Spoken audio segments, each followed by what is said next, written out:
Subholding BUMN Perkebunan PT Perkebunan Nusantara 4 Palmco resmi menetapkan pembagian dividen jumbo sebesar 40% dari total laba bersih tahun buku 2025.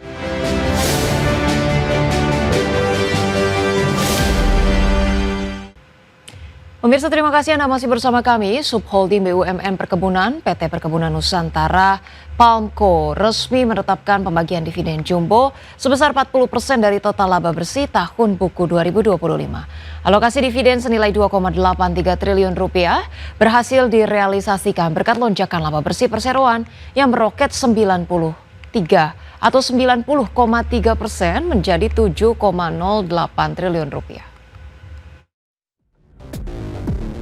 Subholding BUMN Perkebunan PT Perkebunan Nusantara 4 Palmco resmi menetapkan pembagian dividen jumbo sebesar 40% dari total laba bersih tahun buku 2025. Keputusan pembagian dividen bernilai fantastis ini resmi disahkan dalam rapat umum pemegang saham tahunan atau RUP ST yang berlangsung di kantor BP BUMN Jakarta.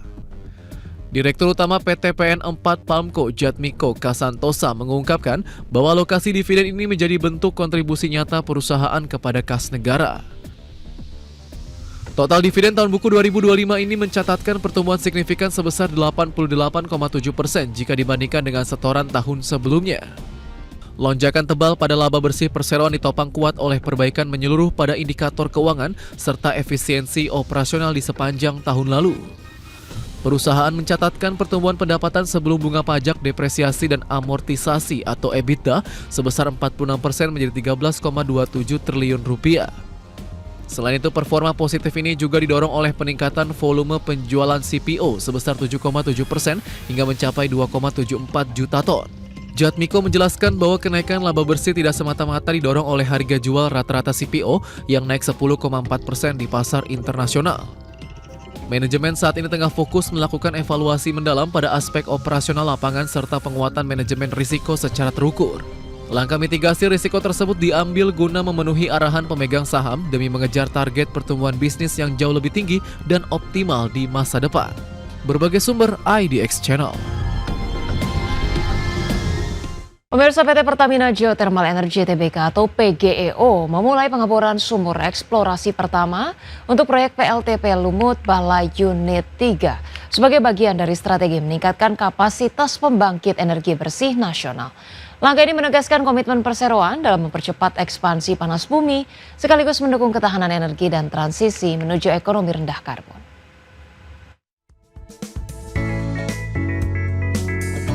PGEO melakukan tajak sumur pertama di lokasi LMB 193 dengan target kedalaman sekitar 2.500 meter sebagai tahap awal pengembangan PLTP Lumut Balai Unit 3. Pengeboran ini menjadi langkah penting untuk memastikan ketersediaan sumber daya panas bumi sebelum memasuki tahap pengembangan pembangkit.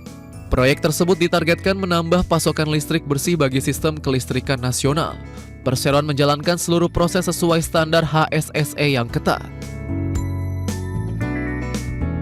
PLTP Lumut Balai Unit 3 ditargetkan menambah kapasitas sebesar 55 MW dan beroperasi pada 2030. Penambahan kapasitas ini akan memperkuat pasokan energi bersih sekaligus mendukung target bauran energi terbarukan nasional. Ekspansi pembangkit menjadi motor pertumbuhan pendapatan jangka panjang bagi PGEO. Proyek ini juga meningkatkan nilai aset dan portofolio perseroan. Selain Lumut Balai Unit 3, PGEO juga mengembangkan sejumlah proyek panas bumi lain termasuk Lumut Balai Unit 4, Hulu Lais, dan Lahendong.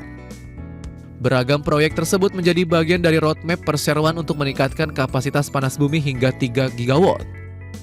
Diversifikasi proyek memperkuat prospek pertumbuhan bisnis dalam jangka panjang. Investasi berkelanjutan menjadi kunci mempertahankan posisi PGEO di industri panas bumi. Meningkatnya kebutuhan energi rendah karbon memberikan peluang besar bagi PGEO untuk meningkatkan penjualan listrik dan mengembangkan portofolio bisnis. Panas bumi menjadi salah satu sumber energi terbarukan yang mampu menyediakan pasokan listrik secara stabil sepanjang waktu. Pertumbuhan permintaan energi hijau diperkirakan akan meningkatkan nilai bisnis perseroan. Strategi ekspansi tersebut memperkuat posisi PGEO sebagai salah satu pemimpin industri panas bumi dunia. Berbagai sumber IDX Channel.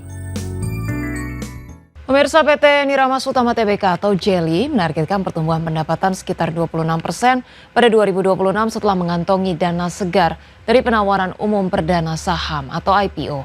Dana tersebut akan difokuskan untuk meningkatkan kapasitas produksi, memperkuat modal kerja, dan mendorong ekspansi bisnis Gummy Candy serta produk Jelly guna menjawab permintaan pasar domestik dan ekspor.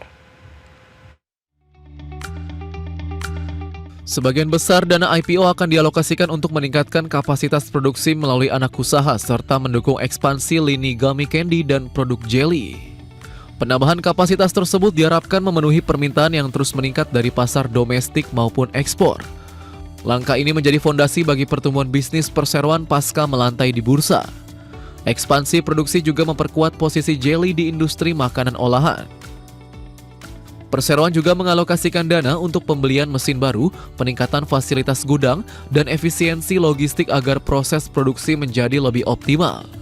Investasi tersebut diharapkan meningkatkan produktivitas sekaligus menekan biaya operasional dalam jangka panjang.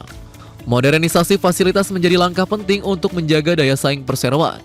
Efisiensi operasional juga akan mendukung peningkatan margin laba. Manajemen menargetkan pendapatan tumbuh sekitar 26% pada 2026, didorong oleh penambahan kapasitas produksi dan peluncuran SKU baru. Selain meningkatkan penjualan, perseroan juga berupaya memperbaiki kualitas produk dan memperluas jangkauan pasar. Strategi tersebut diharapkan mampu meningkatkan laba bersih secara berkelanjutan. Pasar makanan ringan dan produk Jelly masih memiliki prospek pertumbuhan yang menarik. Selain mendanai ekspansi, dana IPO juga digunakan untuk memperkuat modal kerja dan memperbaiki struktur keuangan perseroan. Fondasi keuangan yang lebih kuat memberikan fleksibilitas bagi Jelly untuk menangkap peluang pertumbuhan di masa mendatang. Strategi tersebut diharapkan meningkatkan nilai perusahaan bagi pemegang saham. IPO menjadi titik awal bagi Jelly untuk mempercepat pertumbuhan bisnis secara berkelanjutan. Berbagai sumber IDX Channel. Pemirsa, Kementerian Usaha Mikro Kecil dan Menengah memastikan pemerintah tengah menggodok aturan yang mengatur status pengemudi ojek online atau ojol sebagai pelaku usaha mikro, kecil, dan menengah atau UMKM. Langkah ini untuk mempermudah ojol mengakses sejumlah insentif seperti UMKM. Usai melakukan diskusi dengan perwakilan puluhan asosiasi ojek online, Menteri UMKM Maman Abdurrahman memastikan pihaknya tengah menyiapkan peraturan presiden untuk mengatur status pengemudi ojek online sebagai pelaku UMKM. Langkah ini dilakukan untuk memperkuat perlindungan sekaligus memperluas akses pemberdayaan bagi para mitra pengemudi. Adapun saat ini aturan tengah disiapkan bersama sejumlah kementerian terkait dan ditargetkan rampung secepatnya sehingga status pelaku usaha bagi pengemudi ojol segera memiliki dasar hukum sehingga para mitra ojol mendapatkan manfaat dari UMKM seperti penggunaan fasilitas kredit usaha rakyat atau KUR. Mereka menganggap dengan status usaha ini ya mereka bisa punya beberapa usaha-usaha lain karena mereka tidak hanya satu-satunya ojol gitu loh. Bahwa mungkin ada yang ojol tapi dengan nanti didorong statusnya menjadi pengusaha, mereka punya kesempatan untuk usaha-usaha yang lainnya. Artinya sebagian besar mayoritas mendorong setuju untuk ke arah usaha mikro itu. Dan tentunya ini menjadi dasar kita juga untuk betul-betul memperjuangkan. Maman menambahkan nantinya mekanisme pendataan pengemudi sebagai pelaku usaha akan dirancang sesederhana mungkin agar tidak mengganggu aktivitas sehari-hari. Dari Jakarta, Di Firmansyah, IDX Channel.